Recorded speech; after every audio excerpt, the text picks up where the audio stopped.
Remember when Sheryl Swoopes, the so-called legend, tried to convince everyone that the Indiana Fever locker room was a disaster? Well, she might want to check her sources because the truth paints a whole different picture. And guess what? She's at it again. In her recent podcast, she makes bold claims about Kelsey Mitchell, Christy Sides, and Caitlin Clark. From wild accusations to some eye-rolling claims, Swoopes' latest attempt at stirring the pot has backfired so hard, it's practically a blueprint for how not to commentate on the WNBA. In this video, we're not just debunking her so-called insider insights, we're exposing the jealousy and misinformation that's become her signature move.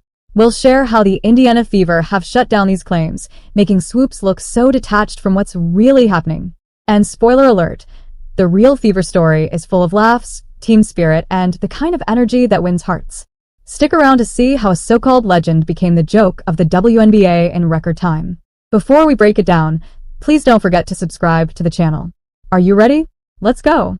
I think Christy did as good of a job as she could have, managing all of the craziness, all of the Caitlin mania, all of the hype, all of the media. It was just so much that came with that. Sheryl Swoopes is no stranger to drama, but this time, she might have reached a new level of absurdity. Let's take a moment to remember some of her greatest hits. Claims that Caitlin Clark's game wouldn't translate to the WNBA, accusations that Clark wouldn't dominate in her rookie season, and whispers about locker room toxicity. It's almost like Swoopes has made a second career out of doubting Clark and the Fever. But the fans aren't easily swayed by unsupported claims, and Swoopes' reputation has taken a hit for it. Before we dive into her latest tirade about Kelsey Mitchell, Christy Sides, and Caitlin Clark, let's recap and give context to her history of lies.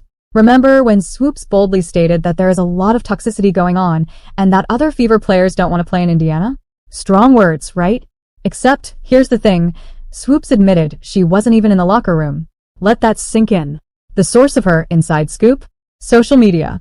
Yes, Swoopes is out here trying to stir up controversy based on online gossip.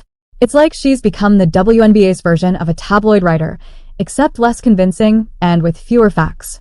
Let's call this what it is, jealousy, plain and simple. Ever since Clark's game started turning heads and breaking records, Swoopes has had a comment ready, and not a good one. Remember her downplaying Clark's scoring records by bringing up an extra year of eligibility? Yeah, that argument fell flat fast when people pointed out that Clark played just as many years as her peers. But facts don't seem to be Swoopes' strong suit. It's no wonder fans have begun to call her out for her relentless negativity and fact-free claims. So, why does this matter? Because while Swoopes tries to frame the Fever as a hotbed of discontent, the reality couldn't be more different. Her credibility?